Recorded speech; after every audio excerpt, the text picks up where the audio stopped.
কৌজুর বাংলাদেশ খারাপ হয়ে গিয়ে কি খারাপ হয়ে দে বাংলাদেশ। আপনি বাংলাদেশ ভুলে যান, মনে করবেন আপনি নিজে একজন বাংলাদেশ, নিজে একজন বাংলাদেশ। আপনি ভালো আছেন কিনা দেখেন, নিজের মধ্যে শান্তি প্রতিষ্ঠা করতে পারেন না, আপনি বাংলাদেশে চিন্তা করে লাভ আছে না। আগে আমরা প্রত্যেকে আমি বাংলাদেশ, আমি বাংলাদেশ। তাইলে বাংলাদেশে আমি শান্তি প্রতিষ্ঠা করব কিভাবে? আমার এখান থেকে যদি মিথ্যা কথা আসে,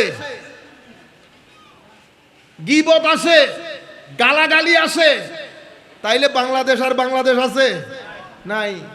আমার চোখ দিয়ে আল্লাহ রাব্বুল আলামিন জিনিস যেগুলো হারাম করেছেন, আল্লাহ রাব্বুল আলামিন ইনকামের যেই টাকা হারাম করেছেন, এমনিতে তো আমি অনেক বড় নামাজি, কিন্তু ৫,০০০ টাকা যখন আমি ৫,০০০ টাকার ভর সহ্য করতে পারি না।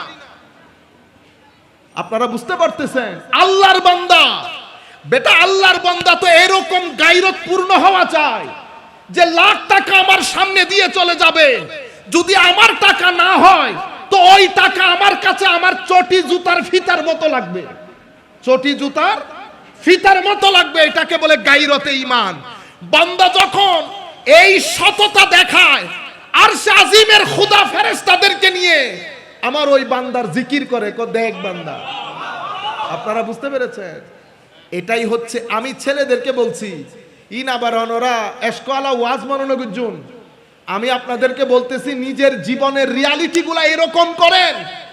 মনে রাখবেন, সৎ এবং সততা যেই ব্যক্তির পকেটে ঢুকেছে, আল্লাহর দুনিয়ার মধ্যে সেই ব্যক্তি কখনো অপমানিত লাঞ্ছিত হবে না, অপমানিত লাঞ্ছিত হবে না। যেই ব্যক্তি মানুষের মুখে হাসি ফুটায়, মানুষের চিন্তা করে, সেই ব্যক্তি দুনিয়া উল্টে গেলেও কখনো মওলাই করিম দুনিয়ার জমিনে তাকে অভাব অনটনের মধ্যে ফেলে পরীক্ষা করবে না। আপনারা বুঝতে পেরেছেন? হইলেও হইতারুননি ফরিবেন, ফরির ডেক্কাদের অনত মনে হইব তো ফরি যাই কিন্তু পরে দেখবেন আল্লাহ আরেকটা জিনিস নেয়ামুল বদল দান করবেন, নেয়ামুল বদল দান করবেন। যারা অকাতরে মানুষকে দান করেন, তাদের পকেট খালি হওয়ার আগে আমার আল্লাহ পকেট ভর্তি করে দেন। আমার আল্লাহ আমাদের দিন জিন্দা, কোরআন জিন্দা, নবীর তালিমাত জিন্দা, আমার নবীও জিন্দা, আমার নবীর মদিনা শরীফের বালি যার গায়ে লেগেছে সেও জিন্দা, সেও শুধু নিঃশ্বাস ছাড়া আর নেওয়ার নাম জিন্দেগি না।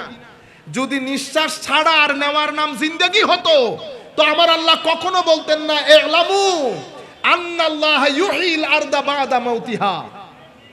মুর্দাকে আল্লাহ জীবিত, আমার আল্লাহ কোরআনে পাকের মধ্যে বলেন নাই ইয়া আইয়ুহাল্লাযীনা আমানু ইস্তাজিবু লিল্লাহি ওয়ালির রাসূলি ইযা দাআকুম লিমা ইউহয়িকুম।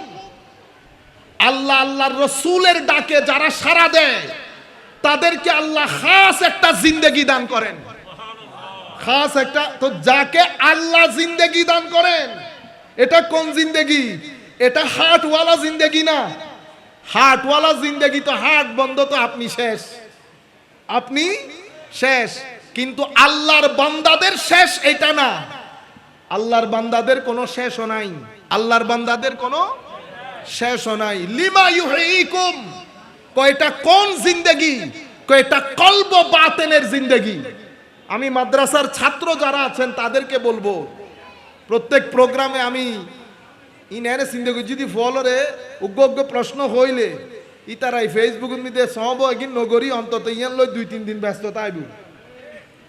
কোরআনে পাকের মধ্যে কলব শব্দ এসেছে, ফুয়াদ এসেছে, ফুয়াদ, সাদর এসেছে, সাদর।